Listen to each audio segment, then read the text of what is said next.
Alors après cette période intéressante du quoi qu'il en coûte, on a sans doute perdu un peu de productivité dans le système de santé. Un peu est un euphémisme.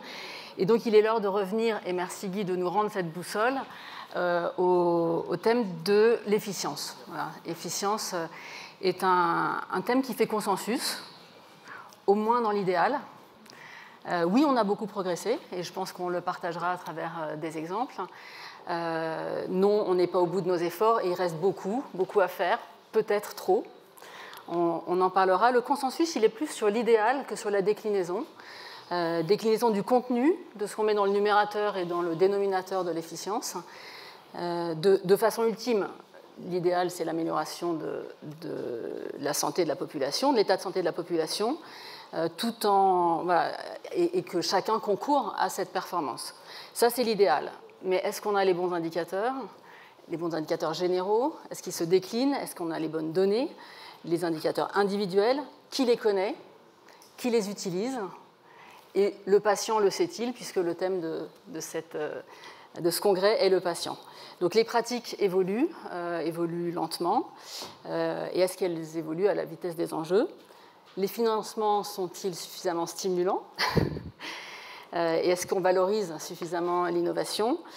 Bref, voilà, on va essayer de répondre à toutes ces questions à travers d'abord un état des lieux. Et je vais laisser la parole à Nicolas Bouzou, qui était très inspiré ce matin pour parler d'efficience déjà. Ouais. Voilà. Quel est l'enjeu? On dit 10 ans d'espérance de vie en bonne santé, ouais. 20% des dépenses.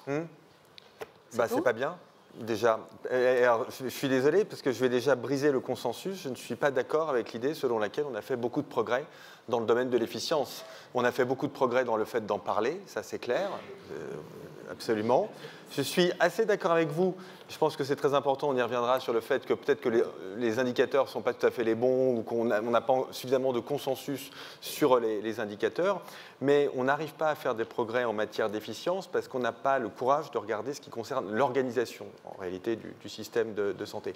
Alors je vais vous prendre un exemple, non mais je vais prendre un exemple très concret pour lancer le débat, qui est le sujet qui fait l'actualité, puis qui du point de vue financier est évidemment une partie très, très importante de notre système de santé, c'est la question de l'hôpital. En fait, l'hôpital, on met de l'argent dans l'hôpital, on n'en mettait peut-être pas assez, maintenant on en met plus, on met maintenant plus de 90 milliards d'euros par an dans l'hôpital, donc ça représente une somme tout à fait conséquente, et en fait on ne gagne pas en efficience à l'hôpital. Enfin, personne de bonne volonté pourrait dire ça. Et en fait, alors il se trouve, je suis désolé parce que j'ai un peu raconté ma vie ce matin, ce que je déteste faire, mais je vais continuer ce soir parce qu'il se trouve que j'ai aussi eu une expérience... Non mais 2 minutes, mais c'est important, je veux bien ne pas parler après, mais j'ai aussi eu une expérience hospitalière pour 2 de mes proches, et j'ai bien vu, je le savais parce que je le voyais de façon un peu théorique, mais que l'organisation hospitalière fait ce que j'ai appelé ce matin de la désefficience. Pardonnez-moi de vous le dire, tout est organisé pour qu'il n'y ait aucun gain d'efficience. Tout est organisé pour faire en sorte que le process, et je pourrais vous expliquer pourquoi si ça vous intéresse tout à l'heure, pour qu'on aille au fond du sujet, tout est fait pour que les process soient des désincitations à être efficients au service du patient. Donc, tant qu'on ne regardera pas ça, tant qu'on n'aura pas la lucidité de regarder ça, tant qu'on n'aura pas la lucidité de regarder les questions d'organisation, les questions de retard de numérisation, les questions de RGPD, de tout ce que vous voulez, il y a 10 sujets, en fait, on mettra toujours plus d'argent dans le système, et comme il est mal organisé, les sommes qu'on met dans le système, elles seront à rendement décroissant.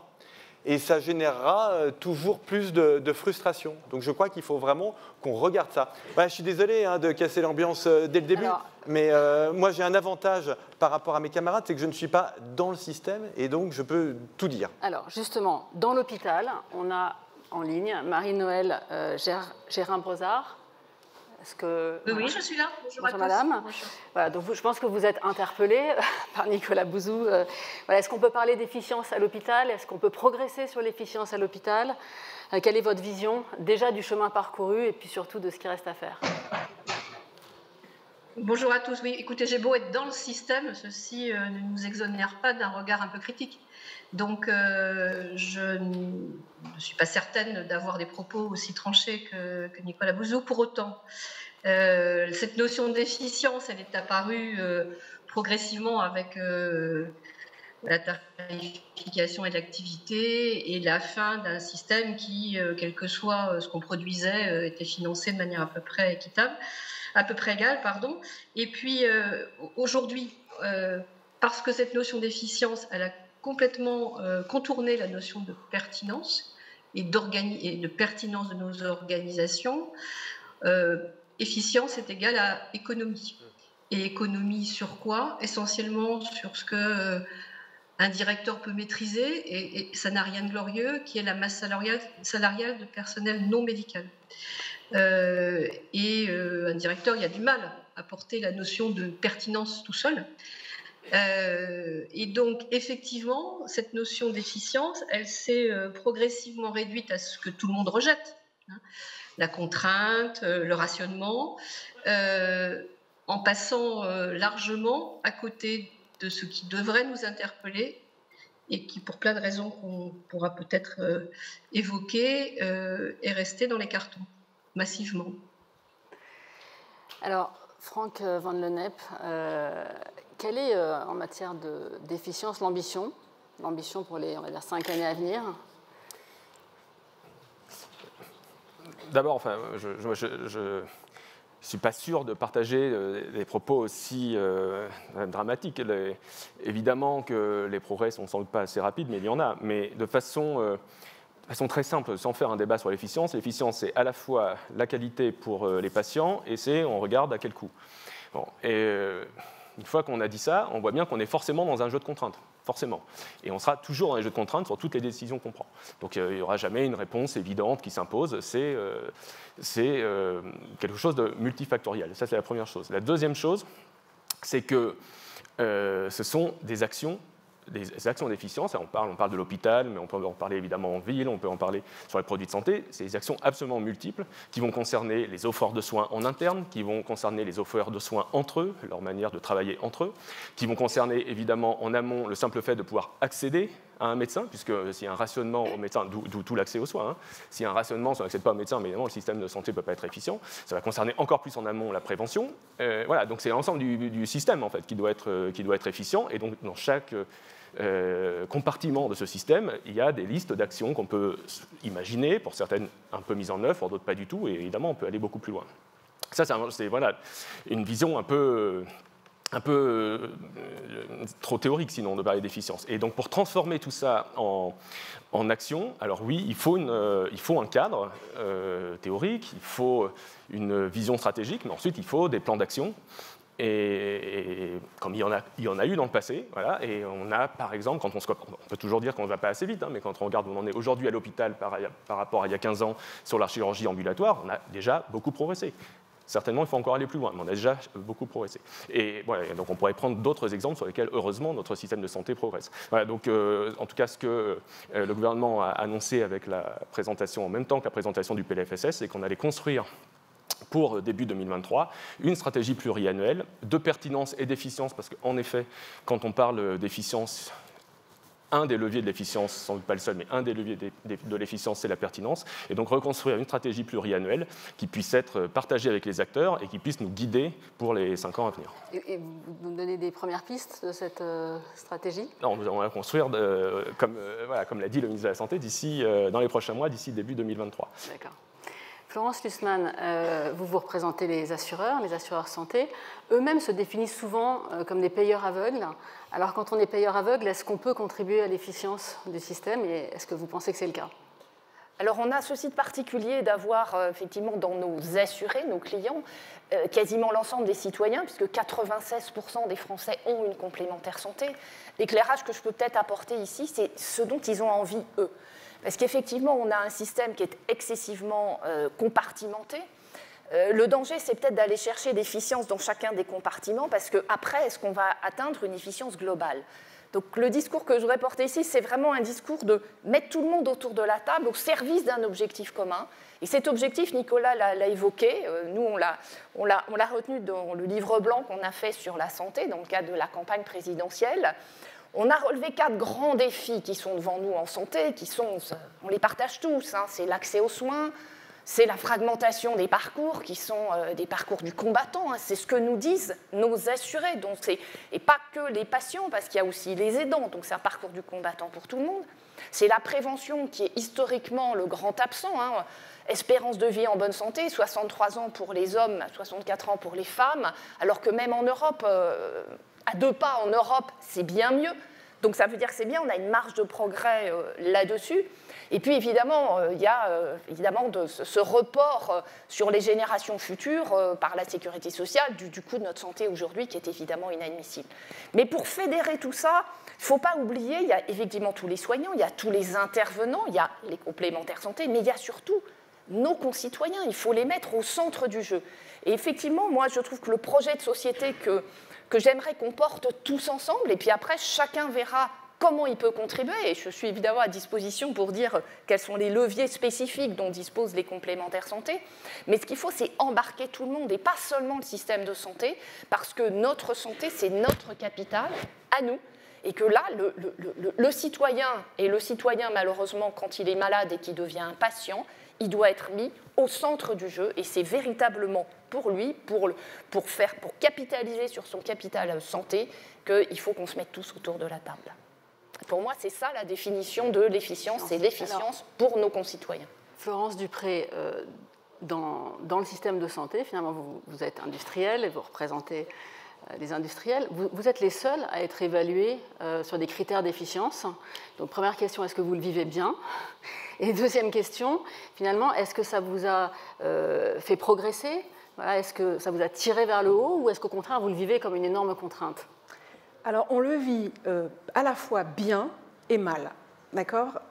Bien, parce que chercher le rapport entre la ressource qu'on utilise et le résultat qu'on obtient, c'est logique. Personne ne peut s'opposer à ça, qu'on soit citoyen, industriel, c'est une recherche importante. En revanche, la façon d'y arriver, à trouver ce retour sur investissement, c'est l'ADN de nos entreprises, en fait. Donc, pour répondre à votre question, sur la partie positive, on le prend très bien, c'est notre façon de fonctionner. On le prend mal, dans la mesure où la façon dont on est évalué aujourd'hui, eh bien, pourrait progresser en termes d'efficience. Puisque quand on regarde la présentation précédente, les technologies de santé, c'est un élément majeur d'efficience et de transformation des soins. Ça a été parfaitement dit par nos collègues d'Abbott. Et quand on regarde la façon dont on est utilisé, on se dit, mais utilisez-nous plus. Parce qu'il y a des fois où on est très bien évalué. Si on prend et vous le disiez tout à l'heure, ça se complique dès qu'on prend tout un chemin de soins. Si on prend un épisode de soins assez court, circonscrit, là, quand on vient avec des données médico-économiques, on est entendu. Je prends les valves cardiaques. Depuis 10 ans, on a été entendu, on amène de la donnée, on obtient un certain nombre de choses en termes d'évaluation. Dès qu'on passe sur un parcours de soins, c'est ce que vous décriviez tout à l'heure, c'est des petits morceaux, des petits morceaux, des petits morceaux. Alors là, c'est beaucoup plus difficile. Je prends la chirurgie bariatrique, où l'acte chirurgical, il n'est performant que s'il est entouré. Donc avec l'article 51 sur lequel on a travaillé, on arrive à quelque chose, mais ça reste expérimental. La grande question, c'est quand est-ce que c'est étendu à la population générale, à quel moment tout le monde peut en profiter. Et puis il y a des domaines dans lesquels on n'est pas du tout encore entendu. Je prends le traitement de la douleur, où là, on n'a pas encore réussi à trouver une façon de financer l'innovation. Alors, c'est intéressant et je propose de parler effectivement de l'efficience des organisations. Vous, ce que vous dites, c'est qu'il n'y a pas de produit de santé efficient sans une organisation efficiente. C'est un système, c'est systémique. C'est un système. Est-ce que vous avez donc vous avez parlé des articles 51. Sur les articles 51, c'est un outil formidable. Beaucoup l'apprécient. C'est un élément qui est très lent à mettre en place. Et si on prend la télésurveillance, qui finalement est aussi dans les éléments organisationnels qui sont en train d'évoluer, la loi 2009, première loi qui parle de télésurveillance, en 2023, on va commencer à s'attaquer au décret. En fait, 15 ans, est-ce qu'en 15 ans, on ne va pas épuiser toutes les bonnes volontés et pourquoi c'est si long? Est-ce qu'on ne peut pas faire mieux? Parce que finalement, est-ce que le prix à payer de cette lenteur, il n'est pas énorme pour le système de santé? Alors je me tourne vers vous parce que c'est vous qui rythmer finalement la façon dont ça se met en place. Je n'ai pas pris toutes les décisions depuis 2009. Hein, mais, vous auriez fait différemment? Écoutez, j'en sais rien parce que je n'étais pas là au moment où il fallait les prendre. Mais en tout cas, ce qui est sûr, c'est que l'administration ne va pas vous dire oui, il y a une innovation, on ne veut pas que les patients y accèdent. Évidemment que lorsqu'il y a une innovation qui a fait ses preuves ou pour lesquelles il y a des premiers éléments, même s'il faudra davantage de preuves et davantage de données en vie réelle dans la durée, mais les premiers éléments qui montrent que l'innovation est utile, tout le monde a envie que les patients puissent accéder à cette innovation. Et on a plutôt un système en matière de médicaments, et petit à petit aussi, on essaie de le développer vers le dispositif médical. C'est plus long et c'est plus difficile, mais voilà, il y a quand même des choses en cours pour avoir des dispositifs d'accès précoce et permettre l'accès des patients à l'innovation, même si on n'a pas encore les prix et parfois même toutes les évaluations et toutes les données. Ça, c'est la première chose. Alors, ensuite, votre question sur les articles 51, vous dites que c'est long et complexe. Mais en fait, les articles 51, c'est un cadre, mais d'abord, ce sont des expérimentations. Donc les expérimentations, c'est quand même toujours assez long et complexe. Voilà.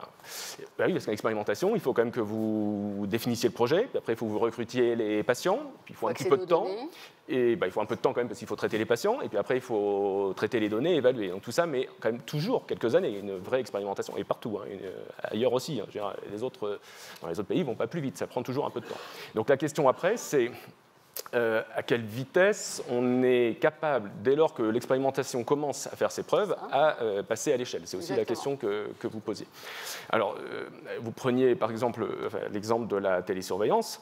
La disposition, à ma connaissance, c'est peut-être en train de changer, mais la disposition qui a été prise l'année dernière et votée l'année dernière dans le PLFSS pour 2022, qui quand même généralise et met la télésurveillance dans le droit commun, on ne l'a pas vu ailleurs. Hein. On n'a pas vu de droit commun de prise en charge de la télésurveillance ailleurs en Europe. Et voilà, donc, si vous la connaissez, je serai preneur. Mais voilà, donc, ailleurs en Europe, ce sont pour ce qu'on a vu, hein, des prises en charge qui restent relativement expérimentales.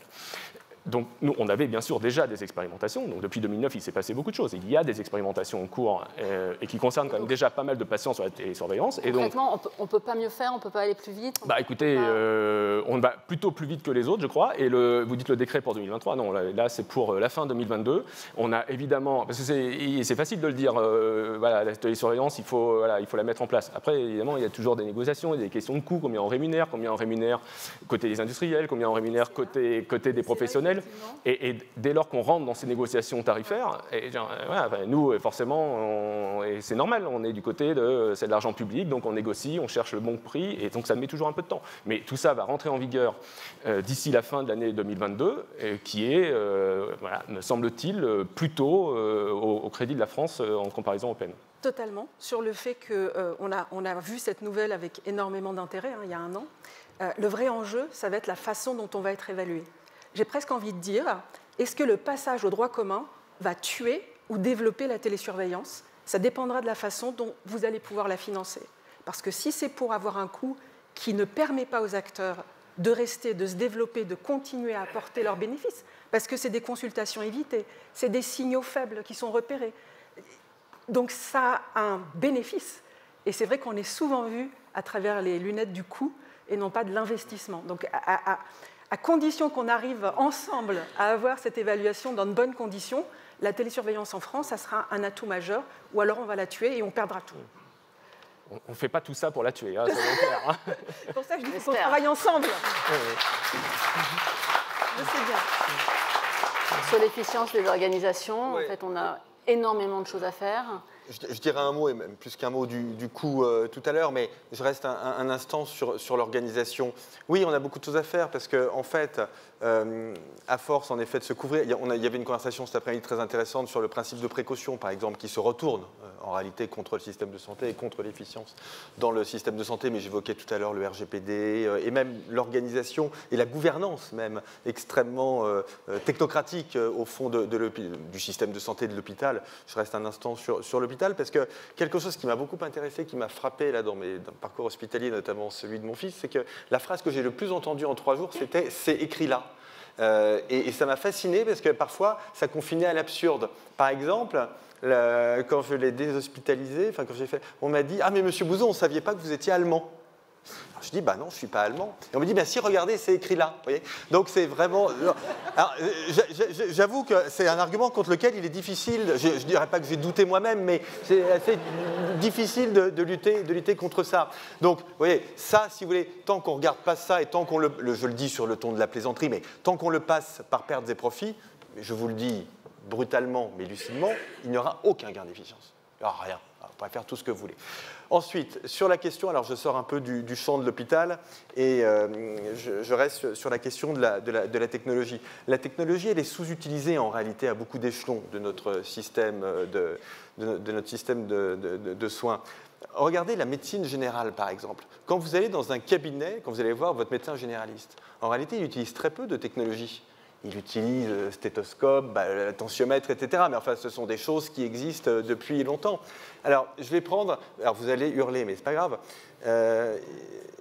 J'ai fait hospitaliser mon chat, en plus de mon fils, à peu près au même moment. Mais l'efficience de la santé animale... a énormément à nous apprendre, mais c'est beaucoup plus efficace que la santé animale. Vous apportez un animal chez un vétérinaire, mais je veux dire... mais oui, j'entends, tout le monde est d'accord avec moi. Parce que, non, mais j'entends, c'est intéressant, de l'autre droite, tu me dis oui, il a raison, c'est clair, etc. Ah oui, parce que les gens, on voit quand même, on voit les choses aussi dans notre vie. C'est-à-dire que là, enfin, je veux dire, ça va très vite, quoi. C'est la prise de sang, l'échographie, la radio, le machin, le truc. Et je veux dire, en une heure, si vous voulez, la question est pliée. Donc le parcours de soins, il faut quand même réfléchir à ça. Le parcours de soins de nos animaux domestiques est plus efficace, il est plus efficient que celui des humains. Donc, voilà, il faut qu'on regarde... Couplé avec le débat sur l'euthanasie... Comment ? Non, couplé avec le débat sur l'euthanasie, on peut faire un... Non, mais on peut... Je le dis sur le ton de l'humour, donc j'accepte très bien qu'on en plaisante, si vous voulez, mais je force peut-être un peu le trait, mais pas tant que ça, en réalité. Et juste, j'ai un tout petit mot sur la question du coût, parce que ça a été évoqué. En effet, il faut qu'on ait une vision en matière notamment de dispositifs médicaux. J'ai écouté aussi ce qu'il disait cet après-midi, qu'on ait une vision en termes d'investissement, de rentabilité sociale, de croisement avec les questions d'organisation, c'est très important. Mais on me reproche souvent de bien aimer le gouvernement et de bien aimer le président de la République, mais je préfère la vérité. Quand vous faites le CSIS et le PLFSS 2023, en fait, vous êtes dans une contradiction factuelle. Vous voyez ? C'est-à-dire que vous ne pouvez pas dire, d'un côté, on va rebâtir une filière Choose Friends sur le sol français, etc., et rompre le contrat en matraquant les industriels dans le cadre du PLFSS. Vous voyez ? Parce que ça ne participe pas à l'efficience non plus. Donc là, je pense qu'il y a un petit droit de réponse. Je dis, non, je ne crois pas que M. Bouzou soit représentant des industriels ici, donc on en discutera avec les industriels. Et je vous expliquerai que chacun a ses arguments. Et là, je crois que j'ai entendu les arguments des industriels à l'instant. Et donc chacun a les siens. Et par ailleurs, alors là, je crois vraiment... Enfin, on ne va pas faire... Juste un tout petit mot quand même là-dessus. Je vous promets que je réfléchis avec mon cerveau et pas avec mon portefeuille. Ok. Et je vous expliquerai alors. Et par ailleurs, évidemment, on ne va pas comparer la prise en charge des humains avec les animaux quand on voit ce qu'est aujourd'hui la prise en charge, la médecine, la chirurgie de pointe pour les humains. Enfin, évidemment, on est dans des mondes qui n'ont rien à voir.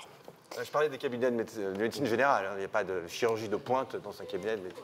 Sur l'efficience des organisations, Marie-Noëlle Gérin-Brezard, le rôle de l'hôpital est souvent pointé comme un peu surdimensionné et la nécessité d'articuler ville-hôpital, de progresser sur la chirurgie ambulatoire, bien sûr, d'articuler ville-hôpital, qui sont des évolutions qui sont lentes et difficiles.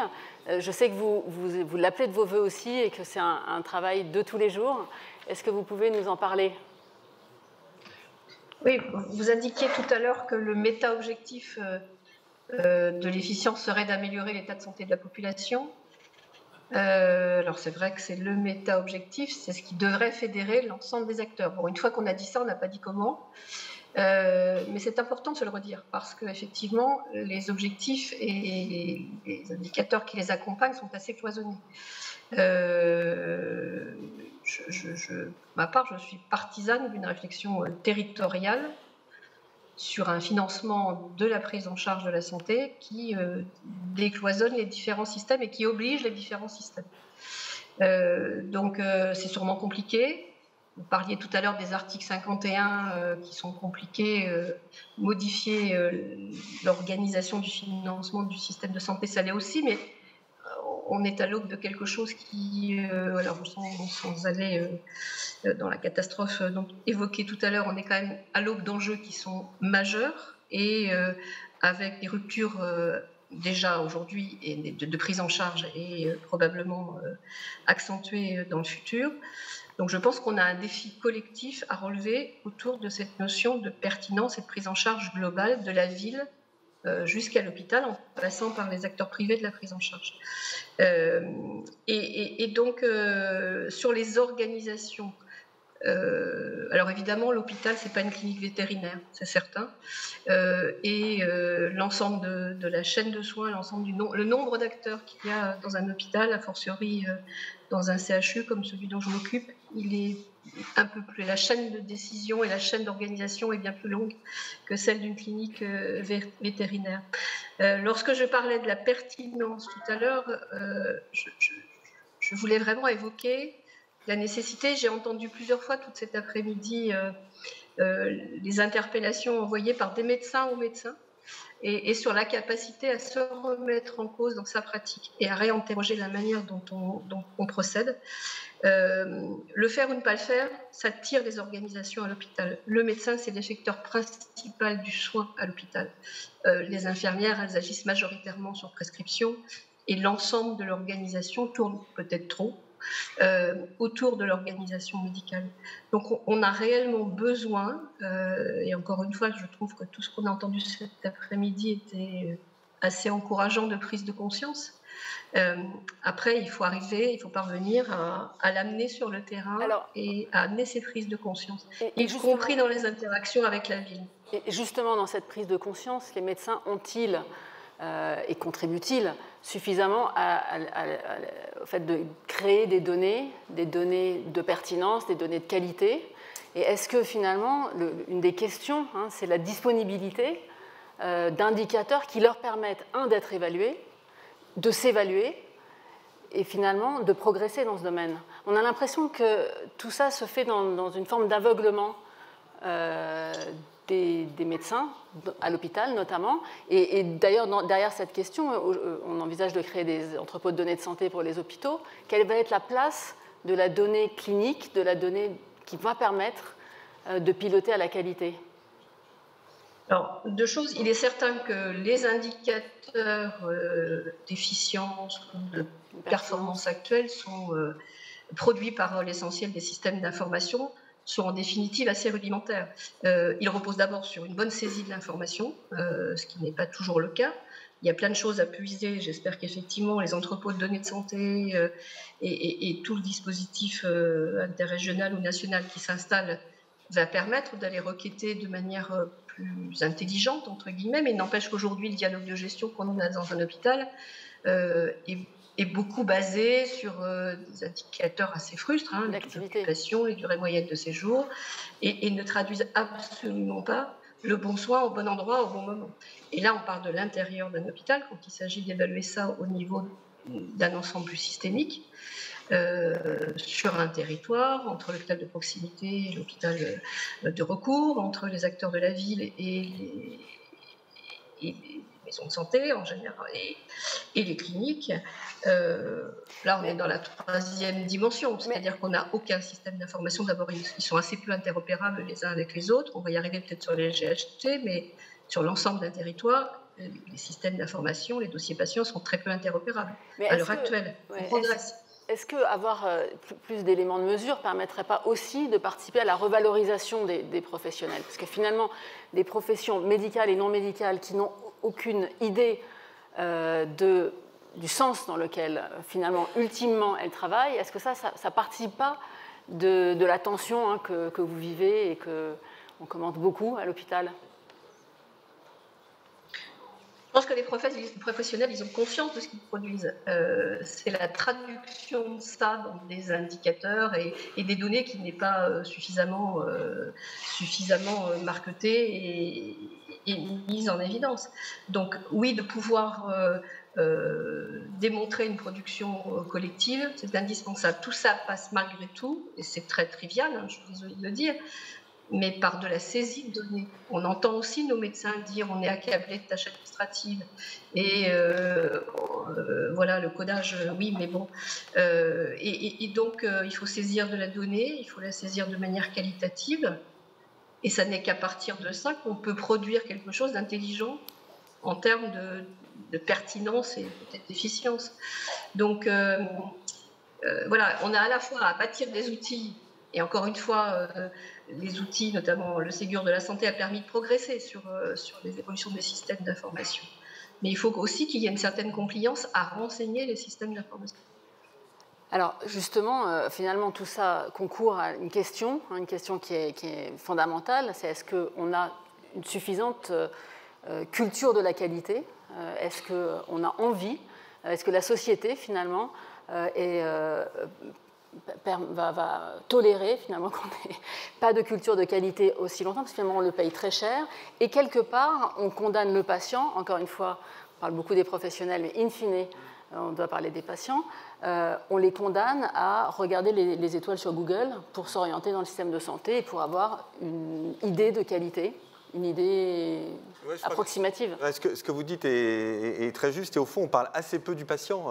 D'ailleurs, je vois bien les réactions au fait que Cham, cette année, ait choisi justement de traiter le patient. En fait, tout le monde dit, mais c'est intéressant, c'est nouveau, c'est original, etc. Donc, on voit bien quand même que c'est quelque chose qui n'est pas dans nos habitudes, ce qui est normal hein, d'une certaine façon, parce que le secteur de la santé, c'est un secteur très réglementé, c'est normal. C'est un secteur dans lequel on cherche à concilier l'efficacité et l'équité, et donc c'est nécessairement extrêmement complexe, et donc il est logique, si vous voulez, que l'on tâtonne. Mais je pense que c'est très sain d'avoir cette réflexion, donc de remettre le patient quand même comme objectif ultime, et de bâtir des indicateurs par rapport à ça. Parce que des indicateurs dans le système de santé, il y en a plein en réalité. Moi, je travaille dans beaucoup de secteurs différents, et c'est l'un de ceux dans lesquels il y a le plus de données, il y a le plus de contrôle, il y a le plus de mesures, il y a le plus d'indicateurs. Donc la question... Oui, on a des sur les organisations, quand même, il y a des... Mais je pense que le vrai sujet, c'est ce que vous suggériez, c'est-à-dire être capable de bâtir des indicateurs qui portent sur la qualité. Et ça, c'est très difficile. Et je ne suis pas sûr que ça puisse se faire de façon uniquement centralisée. Vous voyez, c'est trop complexe pour qu'on puisse décider voilà, on va mettre en place tel type d'indicateur et tout le monde va devoir suivre. Je crois que malheureusement, ça doit passer par une première phase qui est un peu une phase de désordre, de tâtonnement. De désordre, et puis je comprends. Vous vivez dans le domaine de données, dans un paradoxe, qui est le paradoxe de la donnée de vie réelle. Tout à fait. Finalement, vous en avez besoin pour aller sur le marché, mais on a besoin d'être sur le marché pour avoir de la donnée. Tout à fait. Comment... Tout à fait. Et quelque part, notre enjeu, c'est de pouvoir être utilisé pour pouvoir être évalué. Quand on prend les technologies de santé, moi, je viens du monde du médicament. Hein, pendant 25 ans, j'étais dans le monde du médicament. Et ma grande découverte, quand je suis arrivée dans le monde des technologies de santé, c'est à quel point on a un impact sur l'organisation des soins et à quel point, finalement, il faut investir, et ça prend du temps, de former des chirurgiens, de mettre en place une organisation des soins. Parce que quand on est dans les technologies de santé, en général, il y a plusieurs personnes. Donc, ce n'est pas je prescris et derrière le produit, il est délivré. Après, on peut voir s'il est administré ou pas. Mais on est vraiment au cœur de l'activité hospitalière. On est à vos côtés dans les hôpitaux. Et je sais, vous le disiez tout à l'heure, sur la partie ambulatoire, il y a d'énormes progrès qui ont été faits. Donc, l'intention y est. Il faut nous permettre d'être utilisés. Vous parliez tout à l'heure d'indicateurs et du PLFSS avec cette notion pluriannuelle. Si on peut être évalué dans le temps et se dire que finalement, ensemble, on regarde quels sont les indicateurs qui nous permettent de dire que plus d'utilisation des technologies de santé égale gain en efficience. Voilà. Si on peut avoir ce dialogue-là, je pense qu'on aura tout gagné. On peut ? Oui, bien sûr. Et j'ai d'ailleurs écrit un rapport, mais il y a déjà 5 ans au moins, sur l'utilisation des données en vie réelle. Et je reste absolument convaincu que notre système de tarification et des médicaments et des dispositifs médicaux doit permettre à la fois de concilier un accès très précoce pour les patients, puisqu'en effet, le sujet, c'est d'abord les patients, et ensuite un suivi des données. Alors, en respectant la sécurité pour les patients, hein, bien sûr, qu'il faut avoir évidemment entendu. Et ensuite, bien sûr, voilà, un développement des données en vie réelle dans la durée, à la fois pour bien sûr, évaluer l'impact sur la vie des patients, mais aussi pour la tarification. Et donc, voilà, moi, je promeut depuis assez longtemps d'avoir des dispositifs de tarification qui prennent en compte la vraie efficacité dans la durée des produits. Mais simplement sur la question plus générale sur la qualité, je crois qu'il y a deux choses. Il y a l'accès des patients et puis des citoyens, de tout le monde, aux données, à l'information sur la qualité, sur la transparence, sur les informations. Alors évidemment, on pense toujours aux hôpitaux, mais après tout, il n'y a pas que les hôpitaux. Hein. Et donc les étoiles Google, c'est les médecins avant tout. Et les médecins, etc. Et donc cet accès-là, il reste certainement assez insuffisant par rapport à la disponibilité des données, à ce qu'on pourrait en faire. On pourrait continuer de développer l'information qui est due, après tout, aux citoyens et aux patients sur la qualité du système de santé, sur la qualité des soins. Évidemment, ça nécessite de construire des indicateurs qui soient suffisamment robustes, mais qui soient aussi lisibles et compréhensibles. On est aujourd'hui dans un système où les indicateurs sont les indicateurs du côté de la puissance publique. Hein. Après, les publications médiatiques, elles savent en faire des choses plus simples, mais sont quand même insuffisamment lisibles. Ça, c'est la première chose, c'est vraiment l'accès à l'information pour que chacun puisse s'orienter et faire ses choix. Puis à côté, il y a l'utilisation de la qualité dans la tarification. Et c'est là qu'on est quand même dans une période de changement, peut-être pas assez rapide, mais dans une période de changement, en particulier à l'hôpital, où dans toutes les réformes de la tarification en cours, sur les urgences, sur les hôpitaux de proximité, sur la psychiatrie, sur les SSR l'année prochaine, il y a des réformes de la tarification qui intègrent des compartiments à la qualité, et puis en parallèle, il y a une enveloppe qu'on appelle les incitations financières à la qualité à l'hôpital, qui est passée là de 200 à 700 millions en 3 ans, et qui, dans mon esprit à moi, aurait vocation à continuer d'augmenter dans l'avenir. Sur des indicateurs d'activité. Non, il y a pas que de l'activité, il y a pas trop d'indicateurs de moyens et de processus, et l'objectif, évidemment, est de développer davantage des indicateurs de résultats, mais comme on disait tout à l'heure, il faut que ces indicateurs puissent être facilement extraits des systèmes d'information et des dossiers patients. Le problème, c'est qu'il est difficile de demander, évidemment, aux professionnels de saisir une deuxième fois. Il faut bien la saisir une fois, hein, l'information, mais une fois qu'elle est saisie une fois, il faut évidemment plus la ressaisir. Donc on a certainement encore des progrès à faire dans la réutilisation des données qui sont dans les systèmes d'information patients. Et évidemment, ça veut dire davantage d'unification, davantage d'interconnexion. On est encore un peu au milieu du game, mais j'insiste, ça a été dit tout à l'heure, il y a quand même au total dans le Ségur 2,5 milliards pour la numérisation du système de santé. Donc, oui.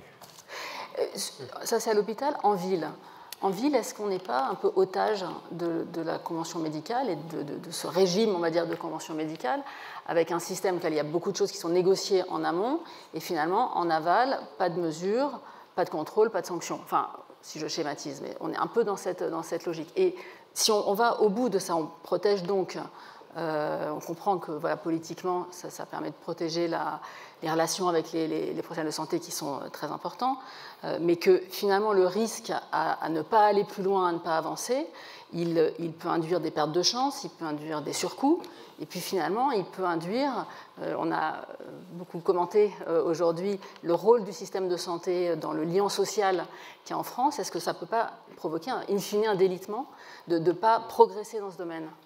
Moi, je veux dire, j'ai un rêve, c'est que progressivement, les progrès que l'on fait dans le cadre d'expérimentation, notamment de l'article 51, où il y a des appels à manifestation d'intérêt, donc qui sont comme des cahiers des charges nationaux, mais qui permettent ensuite d'avoir à des équipes territorialement de s'en saisir et voilà, sur la base de leur organisation très territoriale, de se saisir de ces nouveaux outils qui leur sont offerts avec des rémunérations, des tarifications nouvelles, notamment à la qualité, des tarifications d'équipe, qui peuvent être soit dans certains cas du bonus, soit dans d'autres cas même substitutifs, c'est-à-dire que des équipes peuvent choisir dans certaines expérimentations de sortir du paiement à l'acte et de se faire rémunérer avec d'autres types de forfaits, ce qui, au passage, quand on regarde, on s'aperçoit qu'évidemment, c'est-à-dire que les professionnels, à ce moment-là, allouent leur temps totalement autrement.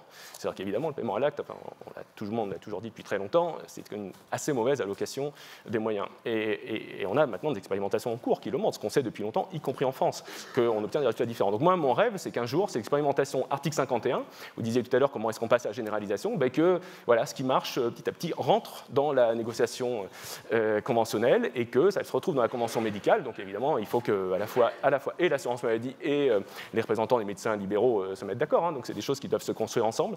Mais contrairement à ce que vous dites, je ne serais pas aussi pessimiste que vous dans votre présentation du on ne peut rien obtenir par la convention. Je pense que des progrès sont réellement possibles par le mécanisme de la négociation conventionnelle. Y compris des mesures a posteriori, des contrôles, des sanctions. Mais ça, les contrôles et les sanctions, c'est autre chose. Enfin, si vous sanctionnez, aujourd'hui, les sanctions sont possibles dès lors que... Les sanctions sont possibles sur la fraude, mais je veux dire, tout ce qui est dans la pertinence des soins. Un médecin qui, évidemment, met en risque la santé des patients, etc., mais ça n'a rien à voir. Mais le sujet, c'est évidemment, c'est pas tellement la sanction, c'est d'avoir des bons systèmes incitatifs. Aujourd'hui, nos systèmes de tarification, ils progressent. Hein. Depuis une quinzaine d'années, on a créé des nouveaux forfaits, des nouvelles rémunérations forfaitaires, etc. Mais très honnêtement, alors là, quand on se compare à l'international, on voit qu'on peut encore faire beaucoup mieux. Et il y a suffisamment de preuves empiriques dans l'ensemble de la littérature pour montrer que ça marche. Alors, parlons maintenant de prévention. On l'a évoqué tout à l'heure, et effectivement, en action nativement efficiente, la prévention joue un rôle important. Florence Lussmann, dans ce domaine qui est assez peu réglementé encore, en tout cas sur lequel il y a de l'espace, et on a vu ce matin l'enthousiasme de David Giblas dans ce domaine, on pourrait faire beaucoup, les assureurs pourraient faire beaucoup plus. Qu'est-ce qui vous freine et comment est-ce que vous allez aller peut-être vous emparer de ce sujet dont tout le monde, là aussi consensus, tout le monde pense qu'on pourrait faire, on devrait faire beaucoup plus.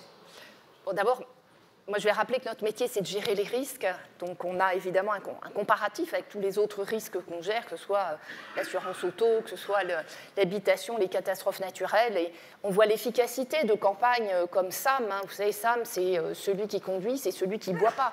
Bon, ça paraît basique, mais vous n'imaginez pas l'impact qu'a eu cette campagne. Donc moi, je reviens, effectivement, c'est patient demain, mais peut-être que CHAM 2023, ce sera le citoyen demain. Et le citoyen, c'est celui avec qui on va travailler sur sa prévention. Donc on fait déjà beaucoup de choses, effectivement, parce que c'est dans notre ADN, hein, le meilleur sinistre, même si c'est difficile de parler de sinistre en santé, mais c'est celui qu'on a évité. Donc on investit énormément. Sur la santé, on est très, très réglementé. Il y a beaucoup de choses qu'on n'a pas le droit de faire parce qu'on n'a pas accès aux données. Donc le vrai enjeu, c'est demain de nous donner accès, évidemment avec l'accord de l'assuré, hein, avec l'accord, le consentement, mais de façon à ce qu'on puisse adapter cette prévention au cas particulier de la personne qu'on a en face de nous. Mais néanmoins, déjà dans les tout petits interstices qu'on nous laisse, et on nous en laisse vraiment très très peu, on a développé énormément de programmes de prévention, et majoritairement, c'est vrai, dans les entreprises. C'est-à-dire que l'assurance complémentaire, la prévoyance d'entreprise, c'est vraiment un terrain dans lequel la prévention est efficace, parce que les messages peuvent être répétés, parce que c'est pris sur le temps de travail, parce que les gens sont plus réceptifs, mais même dans l'assurance individuelle, on a vu, par exemple, pendant la période du Covid, une multiplication des accès à toutes nos plateformes de soutien psychologique, tout le coaching qui peut être fait sur les maladies professionnelles, sur les addictions, le repérage des difficultés en matière de santé mentale. Je rappelle, c'est les assureurs complémentaires qui, les premiers, pendant cette crise Covid, ont dit « mais OK, on va rembourser 4 consultations de psychologues » parce que nous, on est au plus près du terrain.